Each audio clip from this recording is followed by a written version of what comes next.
All right, so we're just going to dive into an vague NFL outline where we're just going to kind of hover through each team and give our general thoughts of what's going on. And if we have anything like detailed talk about it, we'll just go through it as we get to the team. And then towards the end of this video, we're going to have our top 5 players in each of the major skill positions. And it's not going to really in any particular order, but it's just our opinions before the season heads off. So the first division is the AFC East, where the Patriots reigned king and are 13-3 last year with Tom Brady heading them off. Came up just short last year. They were right there to win the Super Bowl, but came up just short. It was a good game. Yeah. Also in the conference or in the division is the Bills, who finished at astonishing 9-7. Actually, they made the playoffs and had a good season. You know. Yeah, you're not wrong.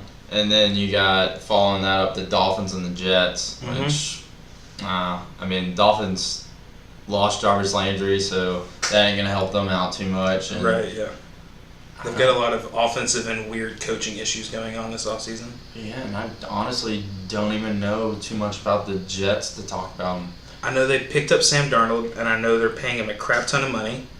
Yeah. And I know they're supposed to be better than last season. Sam Darnold, better watch out for those interceptions, though.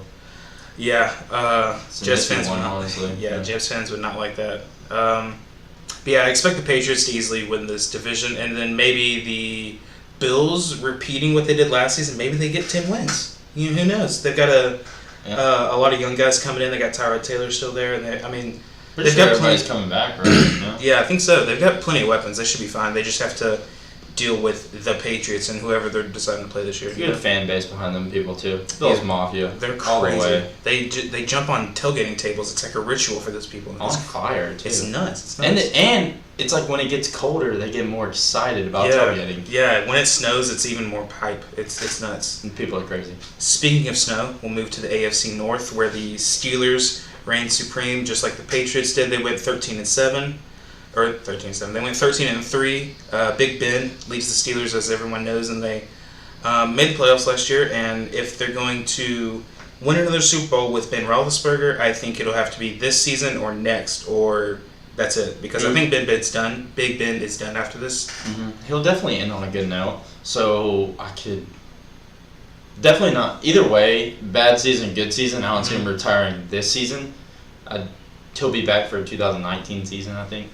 But 2 years max. 2 years max, yeah. But that second year, I don't see him going out a bad year. It has to be a good year. Yeah. Even if I don't know, he might sit as a backup role just to make money still. Yeah, who knows? Yeah. But speaking of old quarterbacks, I skipped this Tom Brady part. But how much longer do you think Tom Brady plays, including this season? He's a pretty big family man, and I could definitely see him retiring very soon just because of that. Because I know he doesn't get to see him as much as he wants. Right. I say as soon as they win another Super Bowl, he retires. I think he's got 3 good seasons left, and then after that, I don't know. What he's what, 45 now, or 40? He's not 45. 40. I think he just turned 40 this last offseason. Yeah. It was like a big deal. He's 45. No, 45's wrong. But yeah, he's up there. He's up there. And then moving through the Steelers conference or division, going back to that, the Steelers finished 13-3, and the Ravens finished just behind them, 9-7, just missing the playoffs. So is the big question with the Ravens is what are they going to do with Joe Flacco? Because didn't they drafted a young quarterback, Lamar Jackson? Yeah, Lamar Jackson. They drafted Lamar Jackson. So the Ravens drafted Lamar Jackson, and for now, everyone's saying he's going to sit at the backup role. And he's a completely different quarterback than their entire offensive scheme for the history of the Ravens. So I'm curious as to how that's going to translate. They've always been known for over the top power. So when Jacoby Jones was good, he was on the Ravens and he was just running it down the field, trying to get open as fast as possible. That's their thing, and then they can run up the middle. So with adding something like that, I wonder if the scheme is going to look different for the Ravens. Maybe they're trying to transition into that while Joe Flacco's there. Or if they'll just stick to what they think they'll win with at the time and change whenever Lamar Jackson comes in. If that happens, that's honestly a pretty hard transition because even if you start Joe Flacco, you can't. That's a mid-season switch that would be really difficult. I think the only way it would work is if they followed the Bill O'Brien suit and they do what they did with Deshaun Watson, because basically Bill O'Brien, it changed their whole playbook when he came in, and they added like a whole other sheet of plays to come in and play, because just the first versatility of him compared to the guy who's not in Houston anymore, whose name will never be spoken because of that terrible contract. I mean, yeah, it's going to take just a lot of work in the offseason, but I mean, they're getting paid for that. They'll be fine. Hopefully their defense steps up to the Ravens' name. That'll probably help. I mean, I can see... they've always been a really defensive-heavy team. Yeah, that's Never like really thought about them for their offense. Yeah, it's like the motive of the AFC North. Have a good defense and you'll be fine. Honestly. So I can see the Ravens going like 9-7 again. The Steelers will win the division for sure. Yeah, the Steelers should win. So if the Ravens get in, it will be through wild card. Mm-hmm. The next team in that one is the Bengals, who always finish the most average team as possible in the NFL. No matter what, no matter how good the player is, no matter if they've got AJ Green healthy or not, they always finish between 7-9 and 9-7. It never fails. Yeah, honestly. It's crazy. It's crazy. And AJ Green is one of the top 5 receivers, hinting towards what we're going to do later. But I have him in my top 5. Like, he is a top 5 receiver. Yeah, and Dalton's not a bad quarterback, but I mean, he's not good either, though. That's why I said not bad. Yeah. Yeah, I mean, he's literally there just to get the ball to other people. It is true. He can't really move much. His arm's not amazing, but it's not terrible. You know, perennial average team. And then the Browns. They won't go 0-16 this year, I don't think. Well, I said that last year. So I did too. My hopes are pretty shot. But I mean, you got to think of their defense, of what they got going on there, and they just got Jarvis Landry. We talked about that earlier. Right. Leaving the Dolphins. Right. So they have weapons, and Josh Gordon's back. Yeah, he's not at training camp now, but he's doing like some like internal health stuff, you know, from like all the suspension stuff, and he'll be good. And I mean, he should just pick up where he kind of left off. He doesn't look like he gained weight or anything like that. He looks the same. Baker should be a better quarterback than that Notre Dame kid. I mean, that's if they start him. Who knows what happens in training camp? You know. Honestly, who knows? It's the Browns organization. You never know what's going to happen. Yeah, and then they got some pretty good running backs with Duke Johnson. Yes, he's really good fantasy wise. Yeah. I always like drafting him as a second running back. Gets a side note. Good fantasy running back gets a lot of catches if you're in like a. He does. They run PPR a pass running back over there. Okay, so there's not much to say about the Browns. So we'll just leave the AFC North there. I think both of us have like the same outcome there. The Browns could make some noise. Now, there's not going to be a lot of tussle in the AFC North or really the AFC East, but when you head down to the AFC South with the Jaguars, Titans, Colts, and Texans, who knows what is going to happen? Okay, so let's just go team by team, and then once we do that, we can talk about where we think everybody would pay out. This is honestly like one of the toughest divisions. It is really. NFL. That one and NFC South, I think, are the 2 toughest divisions because there's a lot of good teams. But we'll stick here. Won't get ahead of ourselves. So the Jaguars are the first team that we're going to talk about in this one from the AFC South. They went 10-6. Their defense is crazy. Ramsey. Their defense is crazy. I said last year in a podcast that we did that Jalen Ramsey was going to be the best corner in the NFL. Did you really? Yeah, it's crazy. And I was like, y'all were all like, no, there's no way. I'm like, he will be. Wow. I'm sorry I doubted you because he went off. I know. He went off, and he's only going to get better. Now, the only issue that the Jaguars have is their quarterback, and I feel like that's obvious. That quarterback is not a Super Bowl winning quarterback. He is now.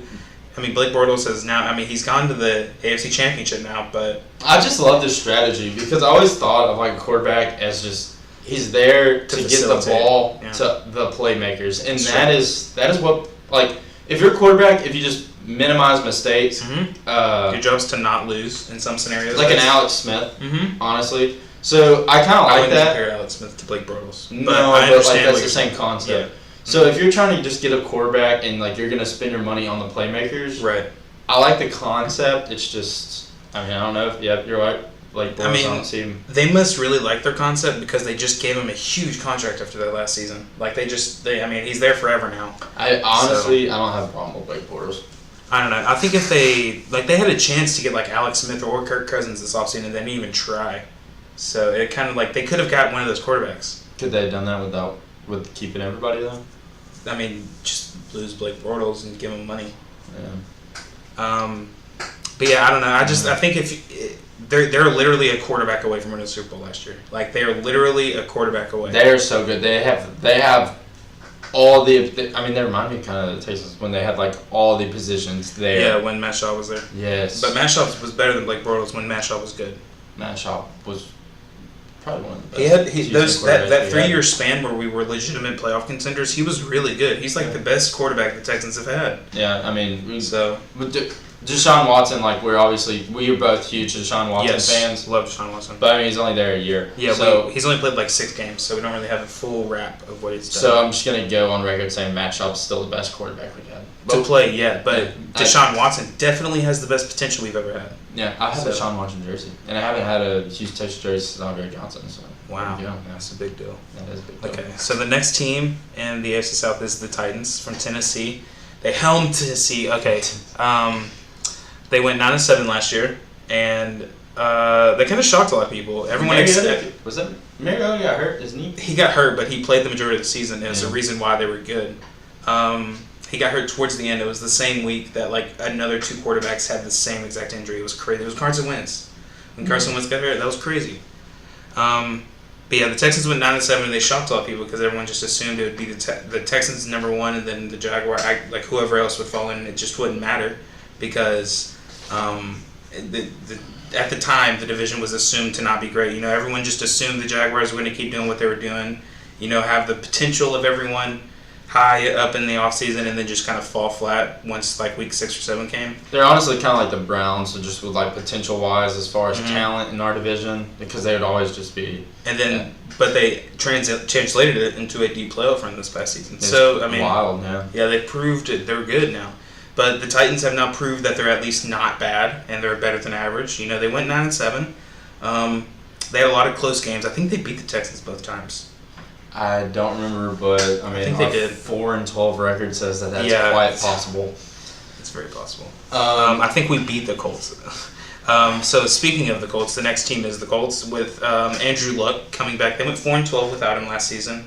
Everyone thought he'd come back like halfway through, and they just like jump through and do what needed to be done to be good.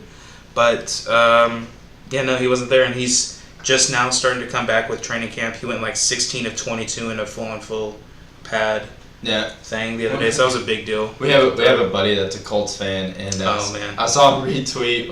It was just like a video shot of somebody's iPhone of like him throwing some balls, and it was like it's happening. Yeah, when I was also excited when I love Andrew Luck's game. He's really fun to watch. Like having him healthy is good for our division because it makes it good and it makes the Texans have to be better. And anything that can make the Texans better, I'm down for. And we have Texans because the next team is the Texans, and we have such a good team if they could just stay on the field. Yeah, like if Deshaun Watson can stay healthy, if JJ can stay healthy, if the defense can stay healthy, and then. You know, God bless if D-Hop gets hurt. God. Don't even say that. Chest pains. Lamar Miller's not.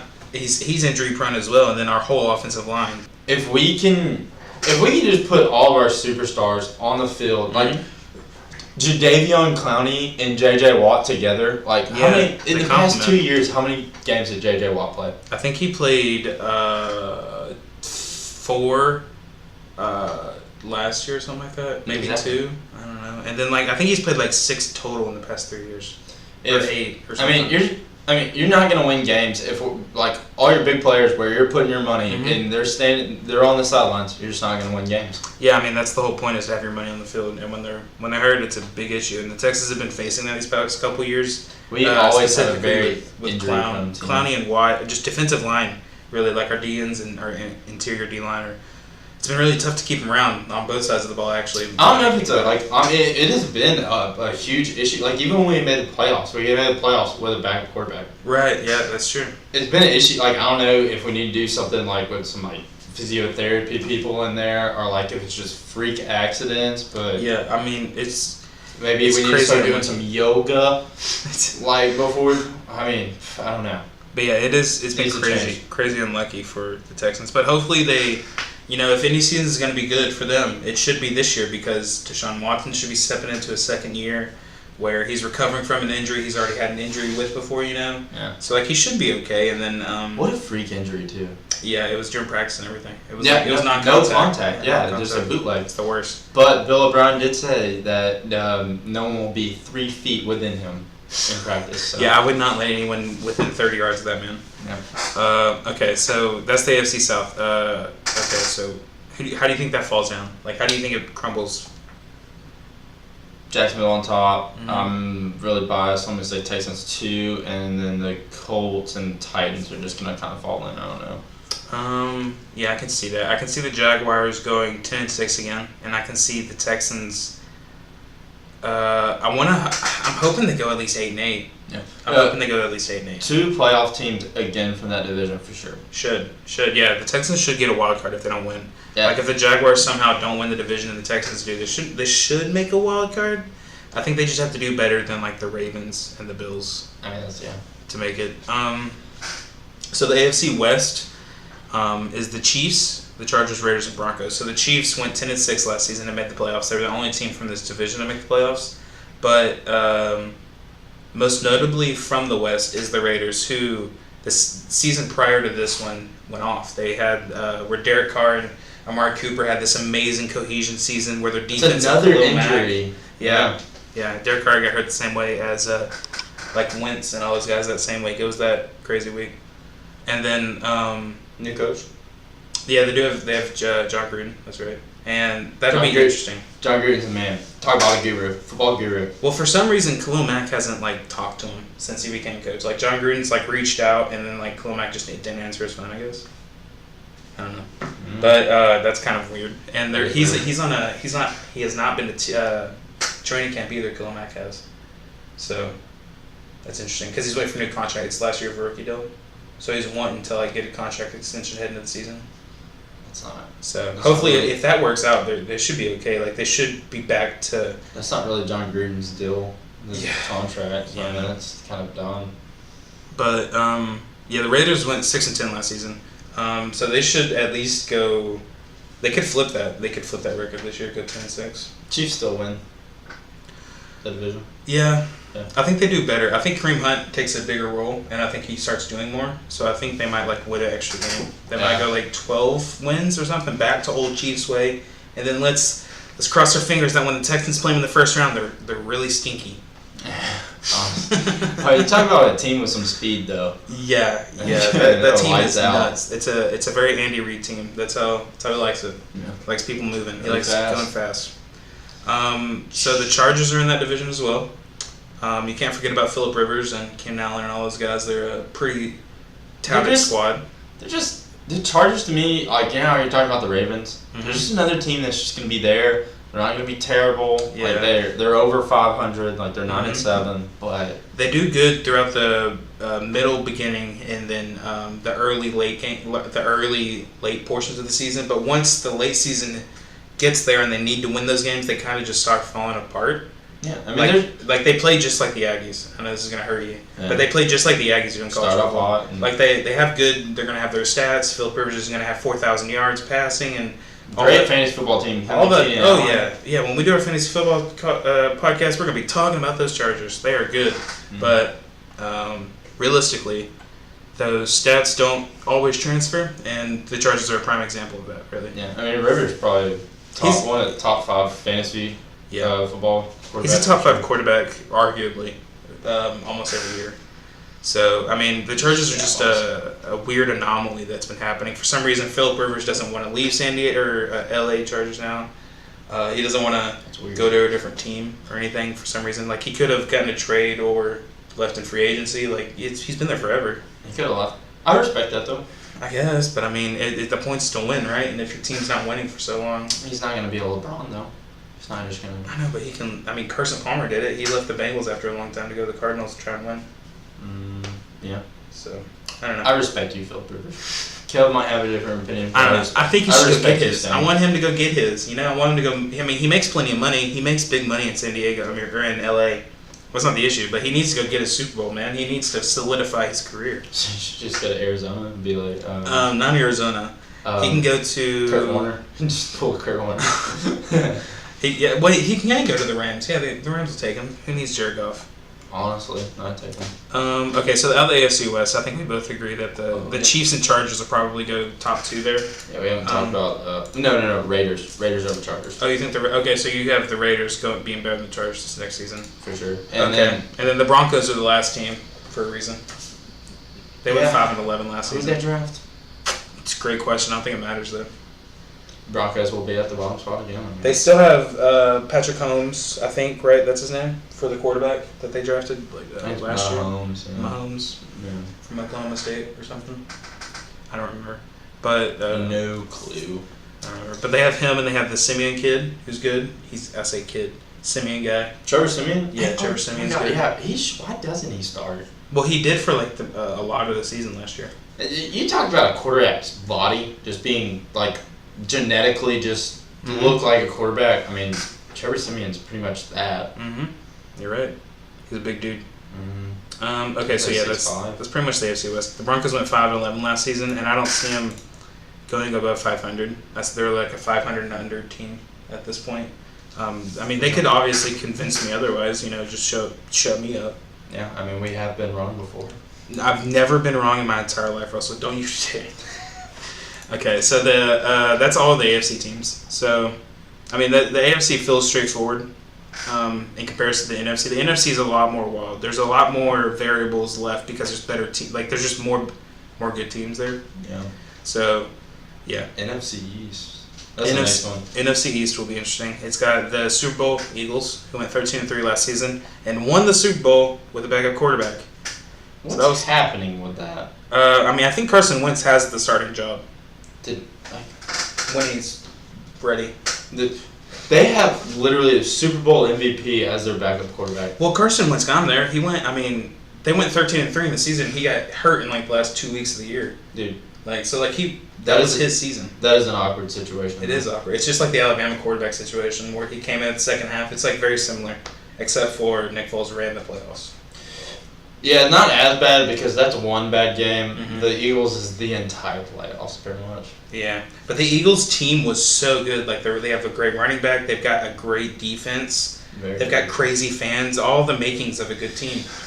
Okay, well, we can bring this up. This is a little side note. Mm-hmm. Is Philadelphia still standing if they win another Super Bowl? Oh man, I hope not.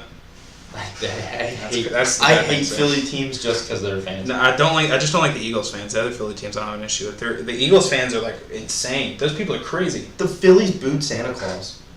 Oh, I mean, I've never. Who boos Santa Claus? Everybody loves Santa Claus. That's true. Who doesn't like getting presents?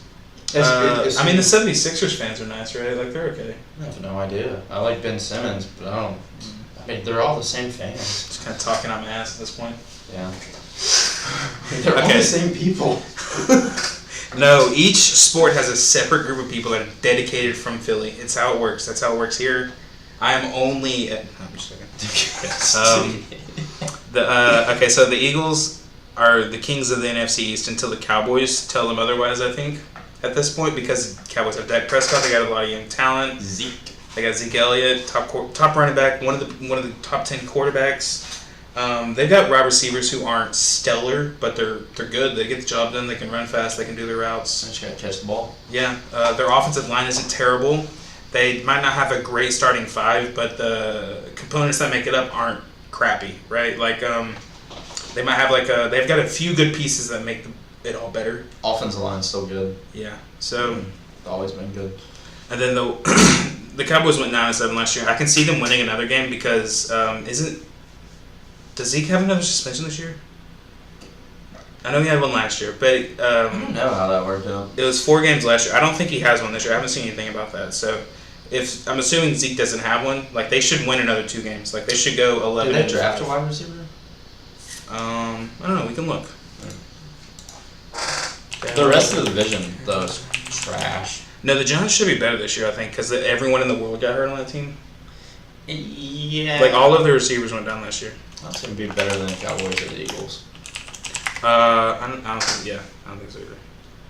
They drafted Michael Gallup from Colorado State as a receiver. A linebacker. Oh, linebacker. Because a bunch of those linebackers were hurt. Like, I can't even think of his name. Yeah, he's a cool guy. I don't know who that is. The white guy. Sean Lee. Yes. Always injury prone. Yeah, they've got. I mean, that's just like a Cowboys problem. If their secondary is not injured, it's someone else on the defense. Someone in the secondary is always hurt. I swear, always hurt. Yeah. But yeah, the Cowboys finished 9-7. I think they can. I think they can win like 2 more games easy.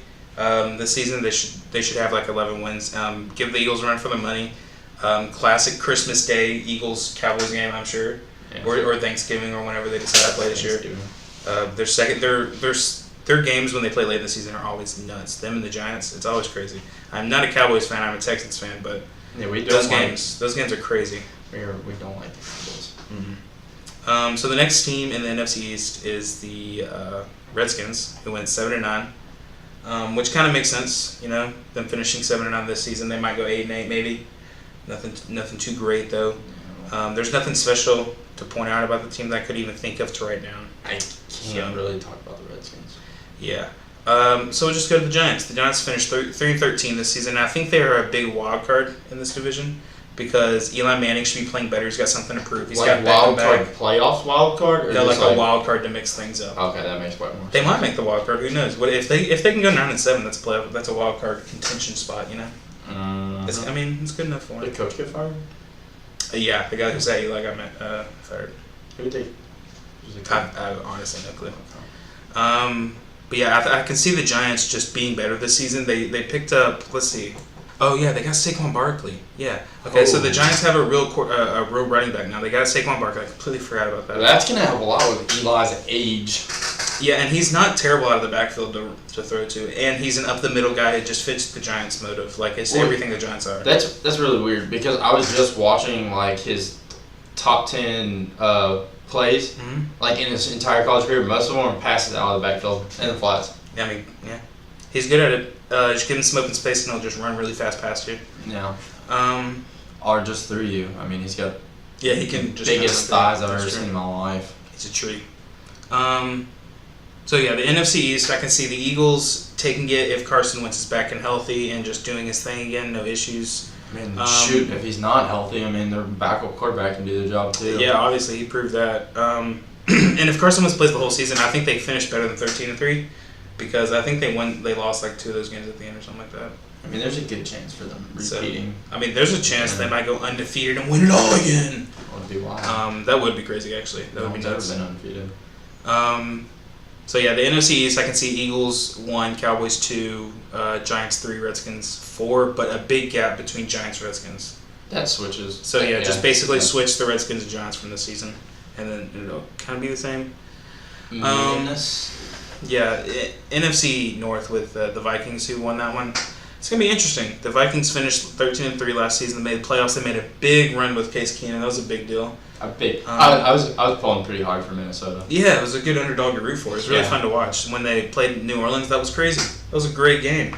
I don't know how. I have no clue how any of that happened ever. We're never gonna see anything like that ever again. Stephon Diggs catch. Yeah, it was nuts. Like a safety just falls down. Like he just kind of like fell.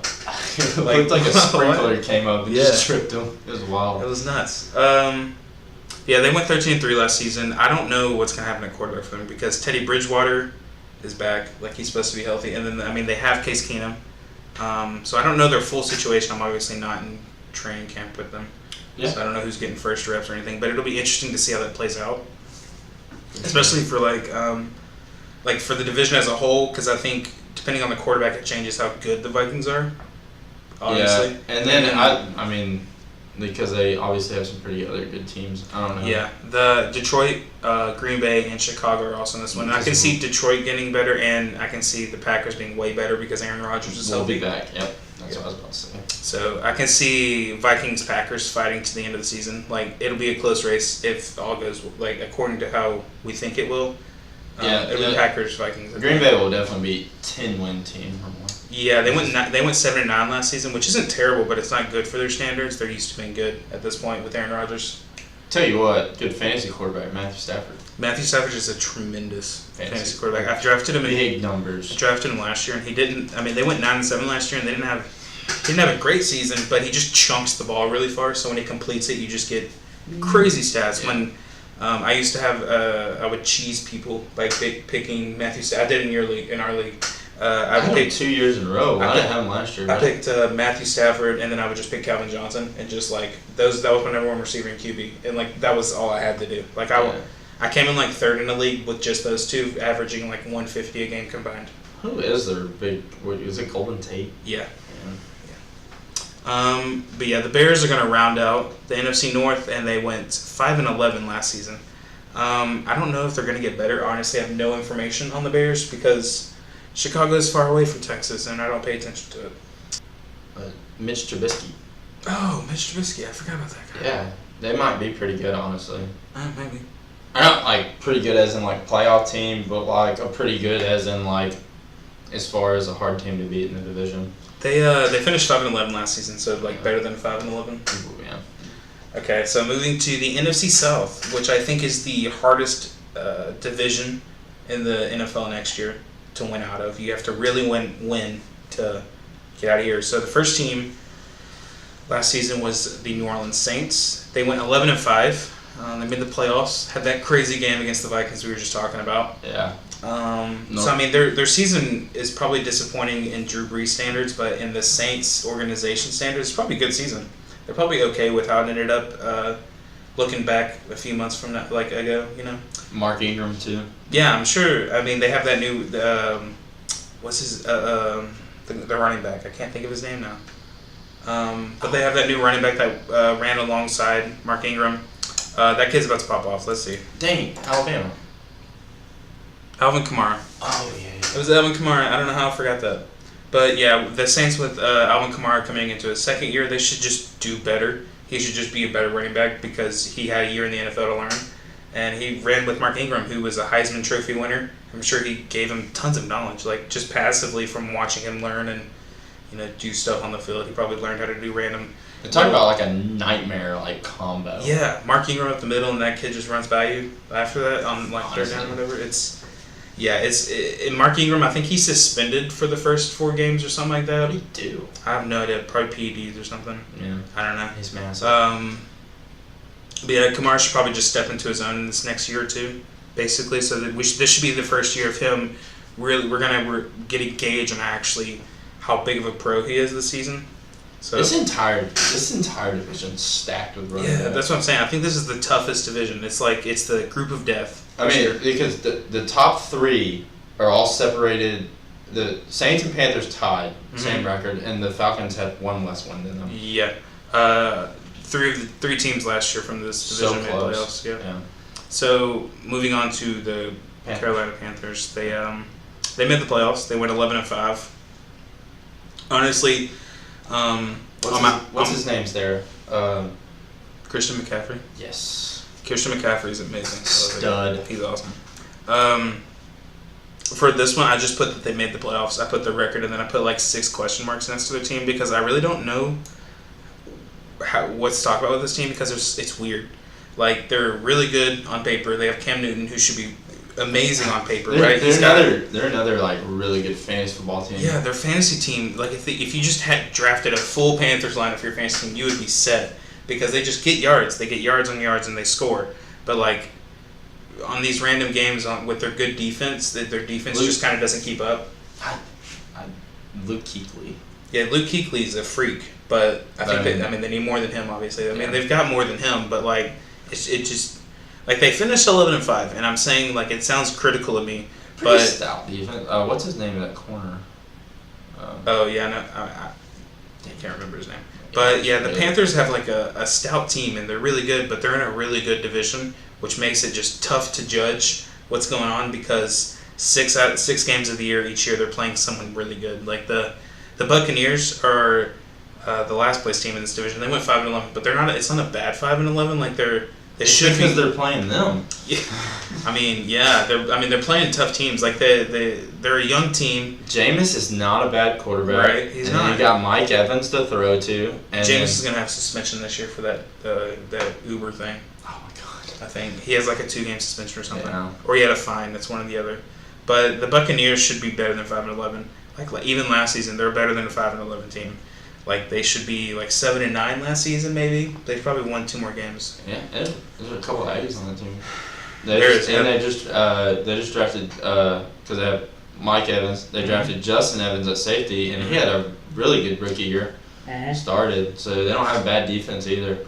Yeah, I mean they should be a good team, like I'm saying, but they have to play the Atlanta Falcons, who almost won a Super Bowl 2 years ago, the Saints, who have Drew Brees, and the Panthers, who are just they have Cam Newton, and they have that defense. They've got they've got a lot of teams to deal with. We skipped over Atlanta too. They got another good duo, Freeman and Foreman, or is it? Yeah, Freeman and Foreman. Yeah, they do, and they have Julio Jones and Matty Ice. I mean, like they went 10-6. Like that team went 10-6. That's how tough that division is. Like I think they lost to the Saints, and I think they lost to the Panthers at least once each. They had to work on. If just Atlanta had a better defense, they could have won a lot more games. Yeah, I mean they had to draft. I'm assuming they drafted some these games. People. Like isn't the Saints and Giants the one a couple years ago where it was like 150 points between the two of them? That crazy game where they just kept scoring and there was 0 defense. The Giants? Yeah. Yeah, I can see that. Yeah, it's weird. Eli and Odell. Who do you think wins this division though? Like the Saints won it last year, but it's only because they beat Falcons. Like they had Atlanta. I think Atlanta wins. You think Atlanta jumps Carolina and New Orleans? I mean, yeah, there's a 1 game difference. Yeah, that's true. But I mean, it's 2 to be above them. So I mean, just history wise, and I feel like how we were just talking about, like I feel like they have the best quarterback in the division with Matty Ice, and all you need to do is improve the defense just a little bit, and they win like 2 more games. So you think Matt Ryan is better than Drew Brees? Yes, I do. Why? He puts up more fantasy stats. No, Drew Brees puts up a lot of yards. We need to look at this. Yeah, we will. This is, I mean, Let's you got go to Julio stats. Jones. He's throwing to Julio Jones. Yeah, but I mean, I don't know. Drew Brees just throws. He doesn't care who he's throwing to. He just throws. He's like Tom Brady. He just makes everyone better. He sprays the ball. Yeah, he just throws it all over the field. Okay, so I'm looking at. There's no way because he had so many. Because I had him, he had like so many 50-point games. I was just Okay, so Matt Ryan had 4,000 yards last season, and Drew Brees had 300 more, I mean, and that's not including playoffs. does it have quarterback rating? Yeah. It's right there. Where is it? I'm assuming it's rate. I don't see that. Right here. This is the column. Oh yeah, that is quarterback rating. So Drew Brees had a 103.9 quarterback rating, and Matt Ryan had a 91.4. Dang. Yeah, Matt Ryan just kind of. I feel like I remember him just throwing random picks at terrible situations last year. Like that's why they lost a couple of their games. That would definitely bring your quarterback rating down. Yeah, it would. And Drew Brees just scores. He just scores a ton. Like they're a mass scoring team. The quarterback rating does kind of suck because interceptions matter even if it's not the quarterback's fault. Well, theoretically, every time an interception happens, it's the quarterback's fault. Well, what if it's tip ball? Well, I don't know. Yeah, I mean, like you see what I'm saying? Like it's such a weird it is thing. A tip ball is the receiver's fault probably, unless it's like way up high or something. Yeah, but there's been you know situations I'm talking about. Interesting. Okay, well we'll get back to who's better in a minute. We'll get to our top people in those positions. We got one more division to go through. Okay, wait. On the NFC South, actually, let's back up. I think the Saints are going to win the division, but I think the Falcons will get the wild card spot out of there, and I don't think the Panthers will make it. So I think they'll go down to 2 teams making it, and I think the Panthers take a step back. I think that the Falcons can beat them. 2 teams are going to come out of the playoffs in that division again. 3 came out last year. Yeah, I'm just saying at least 2. I think the Saints and the Falcons make the playoffs. And I think the Falcons do it because they're just really good, and I think Julio finally stays healthy for a year. And the Saints have Drew Brees, and if they can just do anything on defense, they'll be fine. Yeah. Like, just do anything. Stop them 1 or 2 times. Okay, so moving to the NFC West. It's a Big 12 team is what it is. It is, yeah. They play Big 12 football down there. So the Rams led the division last year, obviously, with Todd Gurley. Just being Todd Gurley, Just being Todd Gurley, running through people, running around people. And did Goff have a decent year? He didn't have a bad year. Okay. His job is to not lose. Much like we were talking about earlier with the Ravens quarterback. I like that with offenses when the I quarterback's not a big star. It puts the pressure on an attainable thing, easier to control. The running game is easier to control than the passing game because there's less variables. You're not going to throw an interception because a receiver read the wrong route on an option route, right? Mm-hmm. Like things like that. And it just helps because your passing game becomes better with your offense as a running offense because they can't just play. They can't drop back. Yeah, they can't just drop back the whole time. They have to at least have 6 or 7 in the box. Yeah. Sorry, that took way too long for me to come out with. But yeah, the Rams finished 11-5 last season with Todd Gurley, and I think they should be better. Like I think Jared Goff is not a bad quarterback. I just think that he hasn't turned into an NFL quarterback yet, which is a big difference, you know? He's a big arm. You can be good, but not an NFL quarterback. Like, you can have the potential like Jared Goff does, and you just haven't got there yet. And he took a big step forward this year. Like, he threw less interceptions, you know, he kept the ball safe, which is a big deal. I mean, you see it a lot with just, like, good people in college coming to the NFL, they're not there. Yeah, it's different. Like, that's why Sam Darnold on the Jets is going to be interesting, because he doesn't have anything great to throw to. But he's known for throwing a ton of picks. Like, that's just his thing. He's like Brett Favre. I don't see Sam Darnold working out. I can see him working out, but I think it's not going to be for the Jets. He'll work out in 4 or 5 years when he gets another team or traded or something. He gets to a better organization. Yeah. Kind of like, yeah. So the Rams lead that, and they're the only team from the playoffs last season. The second team in that one, which was kind of surprising, was the Seahawks at 9-7 with Russell Wilson. And Russell Wilson did not have a terrible season. He just didn't have any help. There was just no one there to help him. Like, they got rid of Jimmy Graham.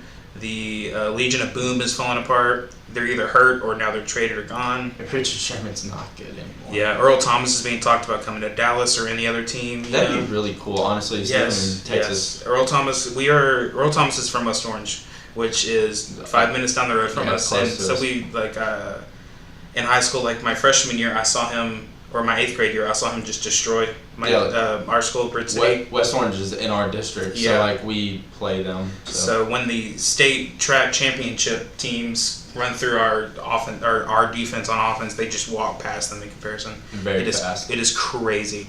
Even in track, like watching them in track is nuts, and we have a good track team. Yeah. Anyways, off topic. Yeah, actually, it wasn't off topic. Actually, Earl coming. Very on topic. Yeah, it was actually very on topic. I think Earl coming to Dallas would actually make Dallas like a better team. Where did they finish last season? They went 9-7. Like, yeah, having a good secondary with like that. Dallas has always been weak in the secondary. Oh, what we didn't talk about with the Texans is Tyrann Mathieu coming through. Tyrann Mathieu makes that defense freaking so awesome. good. It's gonna be freaking awesome. I'm so excited. It'll be good. It's gonna be lit. And we haven't had we got Ed Reed for like a second that one year. Yeah, didn't he get hurt? Yeah. I think he only signed because he has like 17 kids with like 17 women or whatever it is. Or like 17 kids with 8 women or something. It's some crazy number. That's legit. You can Google it. Like, that's a real thing. It's a big number for some reason. The boy needed some money. Yeah. He said it in an interview. He's like, yeah, I just got a family to, like, I need to help my family. Like, child support's I got a lot of, it's crazy. But yeah, the Seahawks went 9-7, and I think Russell Wilson's a really good quarterback, and I think he should have more health than that. Like, his offensive line is awful. Like, his offensive line is not great. So the Russell Wilson is on the same level as Aaron Rodgers and all those guys. They should be winning 11 or 12 games with him. Running bad. I don't think it matters. I mean, I that would make them way better. It would if they could get like Marshawn Lynch back or something. Yeah. I mean, so after the Seahawks are the Cardinals, who went 8-8. I wrote Larry going to have a year, Larry Fitzgerald, because I mean Larry Fitzgerald's due for freaking Super Bowl, dude. He's due for a freaking Super Bowl. I want that guy so bad to win the Super Bowl. How old is that man? He's I'm gonna Google it. Pretty sure he's still rocking that old Revo. That means you're old. Do you remember that he was Mad 2008 when he was the cover or whatever? Like he had that thing. It was legit. He still has it. Yeah, he does. It's like Peyton Manning. He's 34. He's not that old. Wow. Thought those digits would definitely be switched. Yeah, he's just really good for his... Like, he's just been good that long. Yeah. So, yeah, but Larry Fitzgerald's that freak who could... he just catches everything. He can jump really high. He doesn't ever stop running. And they also drafted a really big name, Christian Kirk. So, another big... It's big to you because you're from Maine. Yeah, he's a freak, I can tell you. I've seen pretty much every game he's ever played. So. I mean, it won't hurt having Larry Fitzgerald to have a good number 2. He's like that old... Yeah, Christian Kirk's kind of he's like that scat back. He can definitely play out of the backfield. You're going to see a lot of passes to him out of the flat. Okay. I would guess he's going to be their kick returner too. Because he was huge for that. Like, you got like special teamer of like the entire like nation, like the year. Wow. That is a big deal. Yeah. That's a big deal. Having a good punt returner literally can change a game. He's huge. Can change a game. He's gonna be like an Antonio Brown. For that team, not like crazy. comparing them to as long as he's a good number 2, like he can run a solid route, he can catch a ball in traffic, like it's good. Like the Arizona Cardinals become better because of that one player. Like that's how much good receivers mean in the NFL at this point. Honestly, so and especially a receiver that can like kind of do like kind of everything like that, like a utility back kind of. Yeah. I'm trying to think of a Patriots receiver that would be good. Oh, Julian Edelman. Yeah, that's who I was trying to think of, Julian Edelman. Mm-hmm. He's a perfect example of that. Like, if a team could ever just get a Julian Edelman copy, like just photocopy that dude's talents into another guy, like every team in the world would want that. That is perfect. It opens up your offense so much. It opens up the outside special lanes. teams. Special teams. It helps. Special teams can change an entire game. Okay, so still talking about the NFC West, we're going to move to the 49ers, and this is an interesting one because the 49ers finished 6-10, but the big story of this was Jimmy Garoppolo. They were at like 2-10 or something before he got there, and then he won like the last 4 or 5 games or something. He's awesome. Like he played really good. Beat solid teams. Like Jimmy G is a difference maker, and that's what I read. Bill Belichick talent right there. Did you see the thing he said? It was like a couple of weeks ago. They were asking him about like his time in New England and stuff. It was when training camps like really started to get going when he reported the first time. And they were asking, so did you ever think that you would be better than Tom Brady? And he said when he was younger that he genuinely thought he was better than Tom Brady because the Patriot system is what it is and you can just place something in it. Tom Brady, like I can see where he thought that just because like as an athlete like Jimmy Garoppolo yeah, is like he's a way better athlete than Tom Brady. Yeah, he can move. He's just a better specimen. And he's got that body. The only thing about Tom Brady, I mean, did you watch the Tom Brady like Facebook documentary where he like kissed his son for a long time? No. Well, it just shows him like grinding film, like literally every night. He's just grinding film. Like makes sense. He's just smart, and that's what makes him good. Mm-hmm. So I can almost see where Jimmy Garoppolo, just as far as like, we're gonna do a quarterback challenge, just like throwing at these things. I can see how he maybe thought that, but Tom Brady's just too smart. That's true. And it's a smart man's position. Mm-hmm. Like the NFC West is interesting because the 49ers should get better. I can see the Cardinals. They finished 8-8 in Arizona, and I can see them maybe winning one more game, but I can't see them replacing where the Seahawks were. I think the Seahawks stay at the number 2, and I think the Rams stay at the number 1. It's 3 and 4. That might switch up. Like the 49ers might be like the Seahawks. Maybe the NFC West has the 3 teams in the playoffs this year instead of the NFC South. Maybe they take the mantle of the best division after the season is said and done because like the 49ers should be better. Their defense is solid. They have a good offense now. The Seahawks, should be better.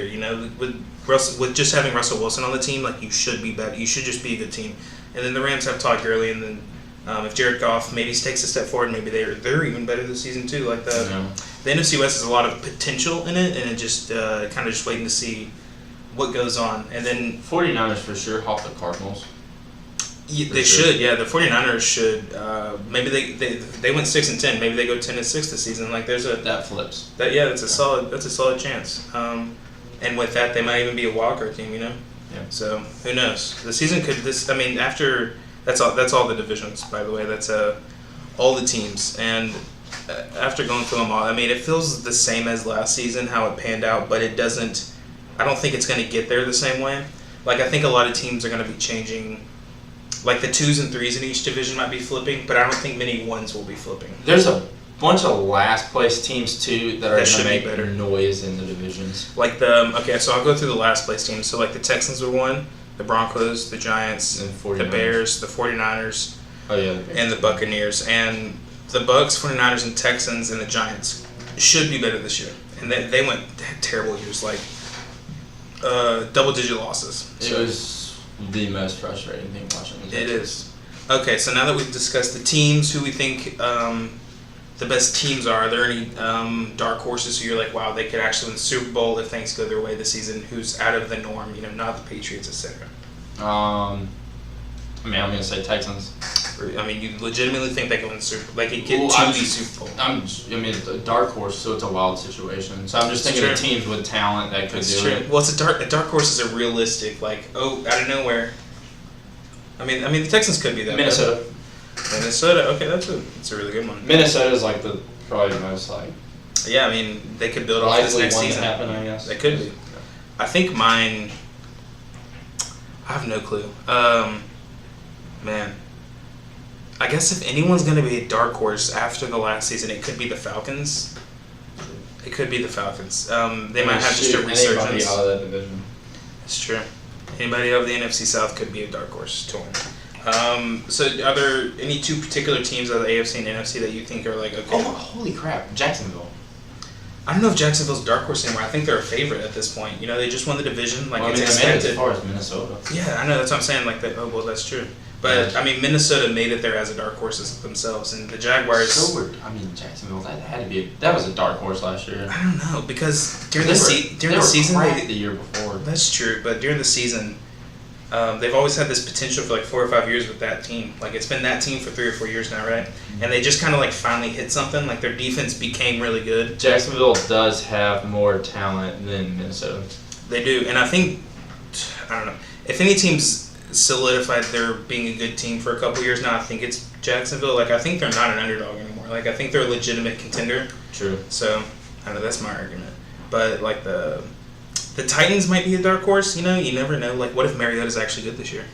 I would pick the Texans over the Titans. I think the Raiders are not a good option, too, because they were, just because of what happened last year with that team, I think they're a dark horse. The Packers are always a contender. There's a few teams that could come up and grab this stuff, but there was just so many. It was a really, really weird year because of all the quarterback injuries. There was a lot of injuries, and in week 1, all of the giant receivers went down. So stuff like that happened. Oh my God, yeah. Yeah. So, are there any? Which two teams do you consider shoo-ins as the AFC and NFC North, or AFC and NFC number ones, not North? Patriots and Eagles. Yeah. I feel like everyone thinks Eagles, Patriots, number one. I think that's easy. Okay, so like I hinted towards at the beginning, I know we've been going on. We're pushing close to an hour now, so we'll get through these kind of quickish. But me and Russell hashed out top 5. No particular order in these QBs. Very quick hash out. Yeah, quick hash out. Right before I hit record, I was like, oh yeah. Did you do that? And then we were like, nope. Okay, then we did it. We just kind of added it in there. Yeah. But these, I don't know. You can leave just hit me on Twitter with your top 5 QBs, running backs, and receivers, which is what we're doing. So, and the top quarterbacks, without any particular order, I put Tom Brady, Drew Brees, Aaron Rodgers, Russell Wilson, and Matt Ryan. It's all gonna be top 5. Mm-hmm. And Russell agreed. He had. Might have different orders of where they would be in our top 5, but those are our top 5. Let me just go through yours and then go through mine. I think the way I said it is how I have it. So I think I have Brady number 1, then Drew Brees, then Aaron Rodgers, then Russell Wilson, then Matt Ryan. Oh, mine was the same. Mine was the same as his on that one. Oh, well, okay then. Alrighty. So that's easy. So is there Russell's same as mine right there. Yep. I didn't write the names twice. That felt redundant. But I think... I don't know. I put Russell Wilson in there only because of what he's done and the potential he has as a good quarterback. He's smart. He can read defenses fairly well. He's not great at it. And he can move in the pocket, which is something that is rare in this field of QBs. Him and Rodgers are the only mobile quarterbacks I consider. Ours was the same, but we did flip-flop who was better a little bit. Same top 5, but... They were in a little bit different order. Mm-hmm. Because yours is exactly this, right? Yeah, that's mine. Because obviously we talked about it earlier. Mm-hmm. I put Ryan in front of Russell Wilson. What's your reasoning? We talked about Brees. Well, he's definitely in front of Russell Wilson. Oh yeah, we talked. Yours was Aaron Rodgers is better than Drew Brees. Which that's quarterback rating. I guess I was. Yeah, we talked about that earlier. That's true. I completely forgot about that already. But What's your best argument for why Aaron Rodgers is better than Drew Brees at this point? Why Matt Ryan's better than I mean, if that's what you want to do, pick one. I just want you to give me an argument of why it's different. Aaron Rodgers better than Drew Brees? Mm-hmm. I don't know. I guess I just look at everything like I guess when I look at a quarterback, like body is like a big thing to me. Like you're in a quarterback's body, and you just look at that like Drew Brees is like not even 6 foot. Yeah, he's like 5'11". He's just under or something like that. So I mean, he makes it work, and I don't know. I just think, do we have the numbers right there? It's right here. Mm-hmm. These are the We need stats. We need it because you can't really compare last year's. But Aaron Rodgers, I mean, I just feel like Aaron Rodgers had to have more if you compare 2016 season because Rodgers got hurt. Okay, I'll go to it. I mean, it has to be. Aaron Rodgers had 4,400 yards, so 100 more than Drew Brees. And he had a point better in passer rating. So Aaron Rodgers in 2016 had a better season than Drew Brees did last year. What about Matt Ryan? Matt Ryan had a great year because this is the year they went to the Super Bowl. Yeah. So he had 4,900 yards. Drew Brees had 5,000 that year, though. That's so I mean, I don't know. ridiculous. The argument just keeps going back against you for Aaron Rodgers. I don't know. I mean, it's a opinion, I guess. It is. It's definitely an opinion, which is why I wanted to. It's a conversation I would like to start. You know, like it's a fun conversation to always have. Like, who do you think is the best in this position? Yeah, it's not like a super heated argument. No, It's just yeah. So yeah, for quarterbacks, I mean, I don't know. I can't think of anyone outside the top 5 that I named that I would put in the top 5 replacing someone except for Phillip Rivers with Russell Wilson. That's what I would switch. I would. Matt Ryan and Russell Wilson do need to be switched up because Matt Ryan is a better quarterback than Russell Wilson. Why? For sure. I just want you to tell me why. I mean, I just think he is. You think Like, he let's is? see the stats. I mean, Matt Ryan, right here. I mean, Russell Wilson's at 9. Yeah, he's never gonna have more passing yards though because he runs as well. He gets a ton of yards running. I don't know. To me, we talked about it kind of earlier when I think about like quarterbacks, just somebody to get the ball to another playmaker. Mm-hmm. So That's true. I'm not a big fan of the quarterbacks running everywhere. Well, unless it's like absolutely necessary, like yes, please go get a first down. But it makes the defense have to at least consider that. You know, it makes someone in the secondary can't cover a receiver because they have to watch Russell Wilson at that point. Like, I don't know, it gives you a little bit of an edge tactically.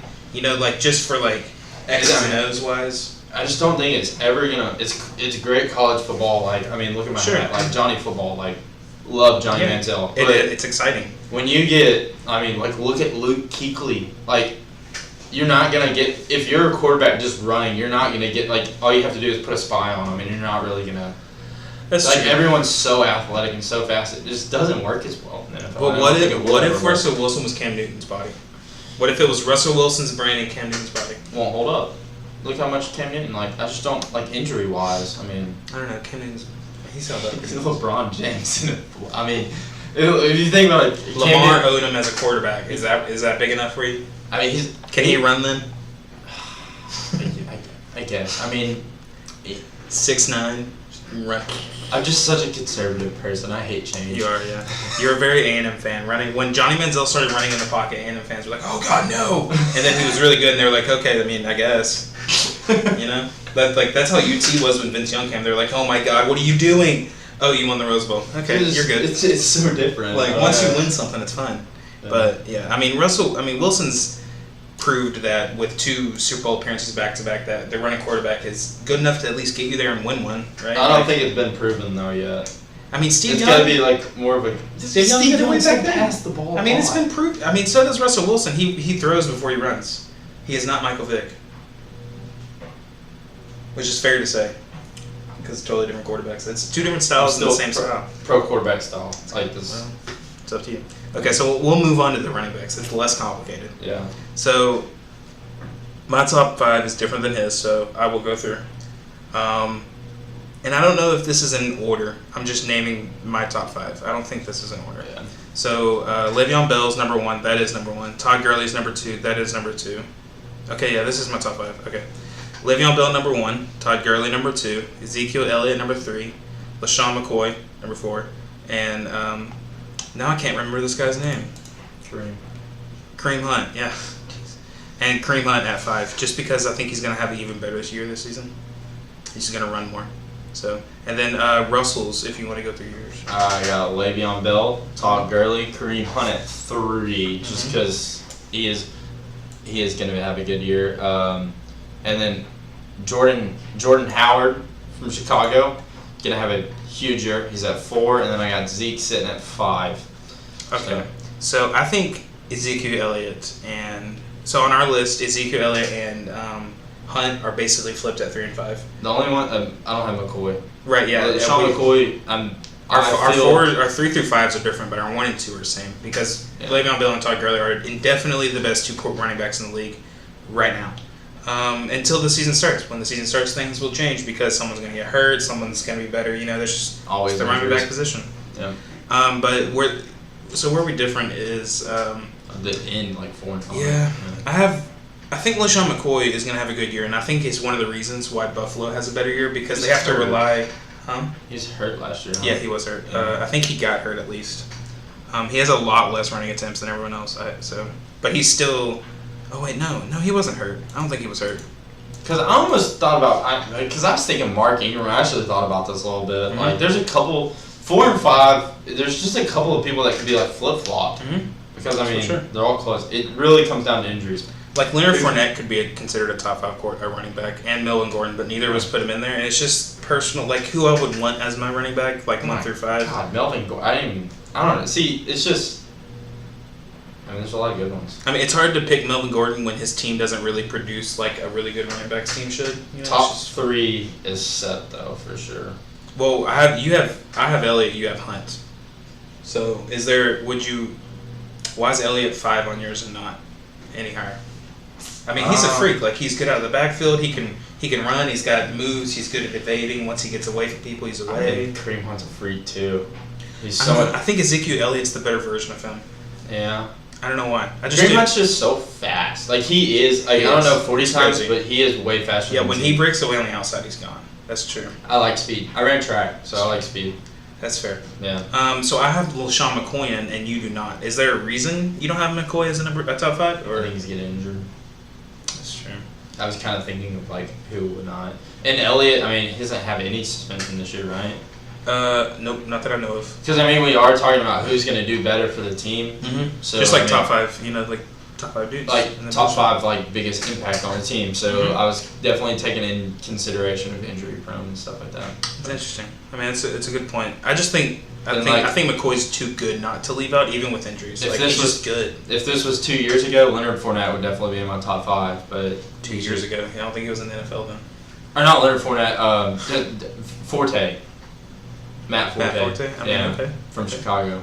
Solid. That was a slip, my bad. Solid. Leonard Fournette, you can put him up there too, honestly. Okay. There's so many good running backs. Are your receivers listed in order, or did you just put them? Jones and Brown would be switched, but yeah, that's fine. These 2? Yeah. Oh, okay, so that's interesting. All right, so for top receivers, I have number 1 at Antonio Brown, number 2 is Julio Jones, 3 is D-Hop, 4 is AJ Green, and 5 is Larry Fitzgerald because I'm a big Larry Fitzgerald fan. I think 1, I am. He's awesome. Antonio Brown feels like the easiest number 1 to put in any position besides Tom Brady. Like, Antonio Brown is definitely the best receiver, right? Julio Jones. Is it Julio Jones? I don't know. His feet are always hurt, dude. You were talking about if you would pick him for longevity or whatever, right? Like, Julio Jones has been hurt a lot. And it's affected his play. I keep thinking of just like posterized just pictures of him grabbing the ball out of like cornerback's hands. It's just like a freak. True. I don't know, but Antonio Brown's just way better for the Steelers than. Yeah, and we talked about that. Who's going to be? It's not necessarily just like position. Who's better? It's who's going to be better for the team. Matt Ryan doesn't need Julio Jones. Like the Falcons don't need him because they have other weapons. Like they have other things going on in the offense that works. But the Steelers need Antonio Brown. Like, the Steelers need Antonio Brown because Le'Veon Bell's really good on the ground. They need someone over the top that threatens that. Like, it helps Le'Veon Bell a lot. Wait, hold on. They have Juju Smith-Schuster. They do, yeah, but he's a good number 2. He's not a number 1. Well, I'm just saying, like, they'll be okay. Yeah, they'll be okay. I don't know. It's hard. It's really hard. It wouldn't be like the Houston Texans losing DeAndre Hopkins. That is true. Like if you were the Steelers, you could lose Antonio Brown and still make it out okay because you have a good running game. You have a really good number 2 with Juju because he's definitely going to be better. He's a rookie.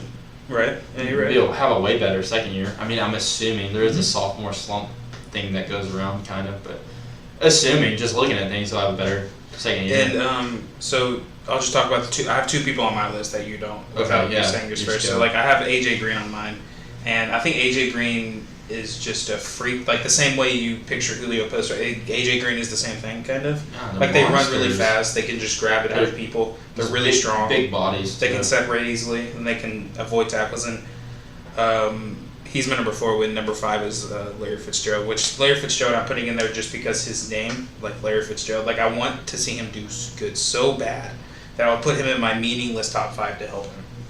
That's very. But I mean, he's a really good receiver though. He's still really good, and I just couldn't pick another guy. Looking at the receivers, like Keenan Allen would be good to put there. Like I might have put him or Tyreek Hill, but we don't talk about Odell. You forgot him. I didn't forget Odell. I just didn't want to put him on the list because it would have satisfied Gabe too much. Does Gabe listen to these? I have no clue, but just in case he does, I didn't put him in my top 5. All right, you want me to go through mine now? Yeah, go. Okay, so my top 5 is DeAndre Hopkins. Might be biased, but he's a freak. I think he has the best hands in the NFL. Best hands. He doesn't have like the greatest over the top speed or anything, but his route running's really good and he's got good hands. He's been so underrated, but now he has somebody that can get the freaking ball to him. So watch out. And now I have Odell at 2. He was hurt last year, so he wasn't in these stats really that we're looking at. But Odell will have a better year for sure.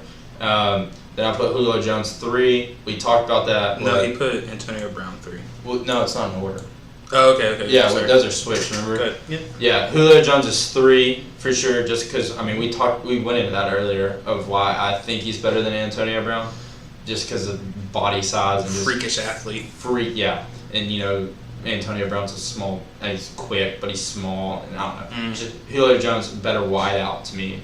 Antonio Brown's more slot receiver, which I mean both receivers, but still, I mean, Antonio Brown 4, and then I got Diggs at 5. Stephon Diggs, who just signed a big contract with Minnesota. Because he's a good receiver. Yeah, he's really good. He's their number 1 now. He's officially their number 1 after getting his number 1 type money after this last season. And then they throw to that. Yeah, Minnesota's got Adam Thielen. They've got a couple of receivers in the top 20. That's one for the white boys right there. Yeah.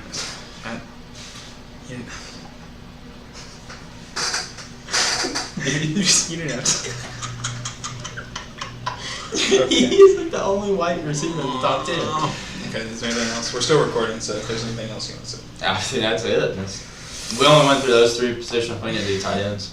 We only did quarterbacks, running backs, and receivers because it just feels like those are the most impactful positions, I feel like they're the best players to pick out of. It's your skills positions, right? Yeah. No one's gonna know the top linemen of last season. There's not even a stat to pull up to even see all the linemen. The tight ends are still skills positions, but Rob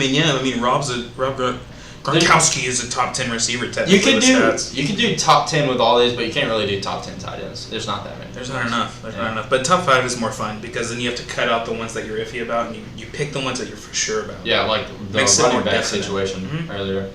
Yeah, and it's always fun to when we get to compare lists like this. When we do any podcast, I like to kind of do lists so we can compare stuff and especially it starts a little bit. Yeah, it starts a good conversation. Me and Russell are both from Texas, but he's a more Texan person than I am on most things. Way more. Yeah, I'm out of the norm in comparison to him a lot. So it's fun to have conversations about movies and video games and stuff because we agree on a lot of stuff. We have similar tastes and stuff, but if we ever talked about music, then we'd be totally different podcasts entirely. He can't sing country music. Nope, I do not like country. Yeah.